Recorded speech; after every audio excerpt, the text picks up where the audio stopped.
El debate está tan envenenado que pudiera llegar a parecer que hay políticos que abusan o explotan sexualmente a menores tuteladas por los servicios públicos, casi como si lo hicieran valiéndose de su propio cargo. En el mejor de los casos se les acusa de mirar para otro lado casi con premeditación, como si consintieran horribles delitos. Ha ocurrido en Baleares, en la Comunitat Valenciana y en Madrid, pero ¿cómo funcionan los sistemas de apoyo y acogida? ¿Qué está pasando mientras el debate se envenena? El quinto párrafo, un podcast de Infolibre. Con Daniel Basteiro. Bienvenidas, bienvenidos al quinto párrafo, una conversación de Infolibre para quienes van más allá del titular.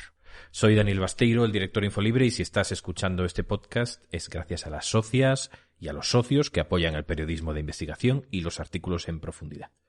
Sobre estos temas, que no se agotan en un tuit, sobre cómo se investigan, charlo más o menos cada semana con periodistas que los conocen muy a fondo.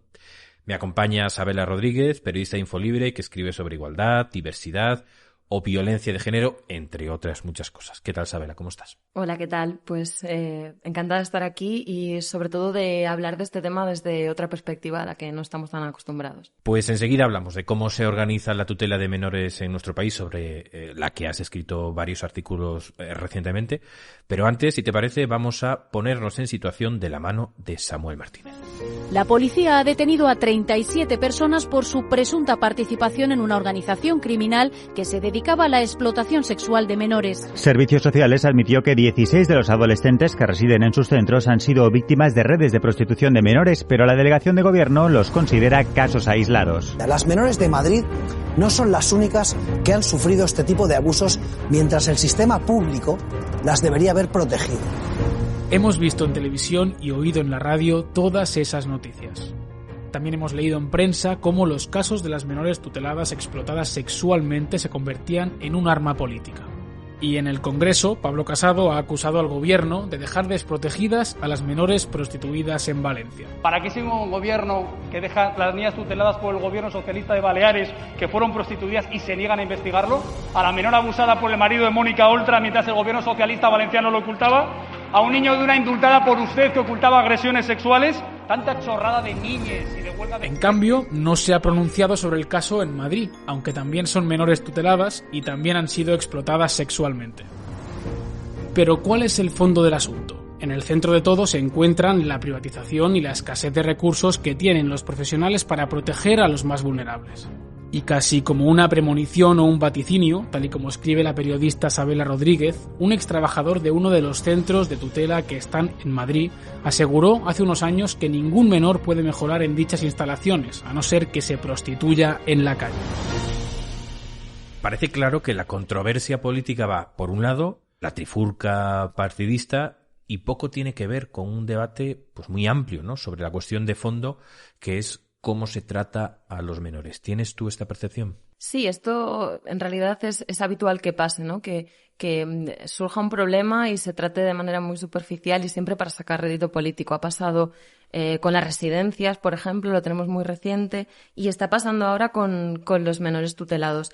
El PP especialmente ha hecho bandera de este tema para atacar a sus rivales políticos en territorios como la Comunitat Valenciana, en Baleares. Pues sí, casi de manera electoralista, ¿no? Ha pedido comisiones de investigación, denuncias al defensor del pueblo, ha llevado los casos a Europa, pero sin embargo, cuando ha surgido el caso en la Comunidad de Madrid, donde gobierna, la respuesta no ha tenido nada que ver. Primero negó que hubiera menores tuteladas dentro de la red de explotación que se destapó, y después pues echó balones fuera. Ahora es verdad que la Comunidad de Madrid se ha presentado como acusación particular, pero y su defensa en realidad se basa en eso, en esa decisión que ha tomado, pero también tiene matices, ¿no? Decía Victoria Rosell, la delegada del Gobierno para la Violencia de Género, que existe el riesgo de que al presentarse como acusación particular lo que haga es, digamos que defenderse a sí misma y no buscar la verdad, sino incluso puede llegar a bloquear esa investigación. Hay que recordar además que la Comunidad de Madrid negó en público, en un primer momento, que hubiera pues menores tuteladas en servicios públicos de la Comunidad de Madrid, que es exactamente lo que el PP ha venido criticando en la Comunidad Valenciana, en Baleares. Para que nos hagamos una idea de la dimensión del problema, cuéntanos, Abela, cuáles son los datos de los que disponemos. No sé, por ejemplo, en la Comunidad Valenciana.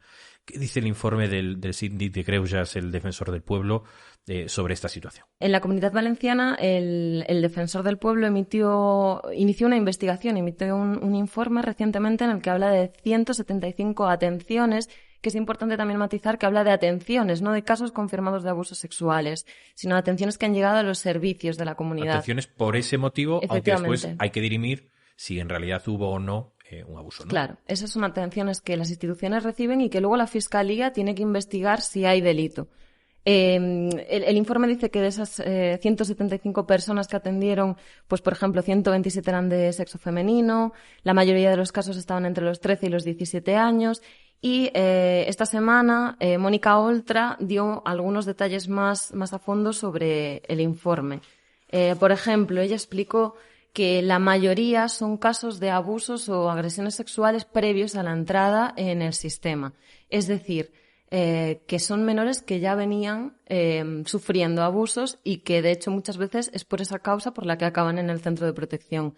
Hay una parte que ya se sabía, a su entrada ya se sabía que habían sido víctimas de abusos, y hay otra parte importante que lo revelan después de estar un tiempo en el centro. Es decir, que ellos consiguen tener la confianza suficiente en los profesionales para contar esos abusos que sufrieron. Se llama revelaciones. Lo cual interpreto que además es parte de un proceso durísimo, complejísimo, y súper complejo, ¿no? Efectivamente, ellos tienen que tener la confianza en los profesionales, que es donde falla muchas veces, por falta de recursos, lo hablaremos después, y tienen que tener esa confianza para poder revelar esos hechos tan sensibles y tan duros. Y otros casos también que atendieron en Valencia tienen que ver con conductas inapropiadas para la edad de los adolescentes. Normalmente son adolescentes que requieren de una intervención importante en cuanto a educación afectivo-sexual, y otros son agresiones que sufrieron durante las visitas o las salidas. Es decir, hay menores que en sus visitas al domicilio familiar pues han podido sufrir esos abusos, o incluso en sus visitas a parejas o a personas con las que tienen una relación. ¿Hay algún dato sobre el conjunto de España? Sí, tenemos datos del Boletín Estadístico de Medidas de Protección a la Infancia. El último que hay es de 2019 y da algunas cifras sobre la dimensión de estos menores en acogida. Por ejemplo, el dato dice que a lo largo del año de 2019 se produjeron 21.187 ingresos en centros de menores. Me estoy centrando en concreto en los centros, luego hay acogidas familiares, hay otras tipologías. Sumando a 31 de diciembre un total de 23.209 menores ingresados.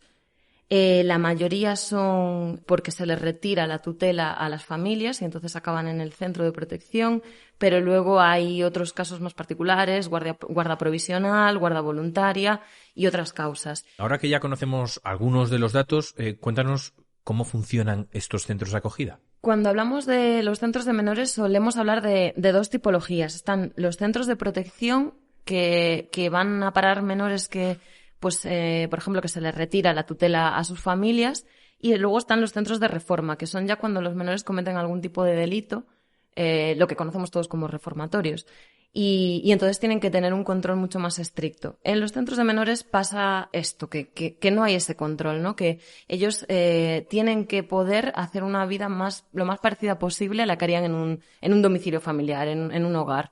Ese centro se tiene que convertir en su hogar, digamos. Entonces, eso implica que pueden salir, efectivamente, que no están todo el rato pues controlados, ¿no? Efectivamente, eso implica pues, que tienen que poder salir para poder desarrollar una vida autónoma, ¿no? Poder desarrollar cierta independencia. Claro, ahí está el problema, y es donde los profesionales tienen contradicciones, porque es muy difícil controlar lo que hacen fuera o lo que les pasa fuera.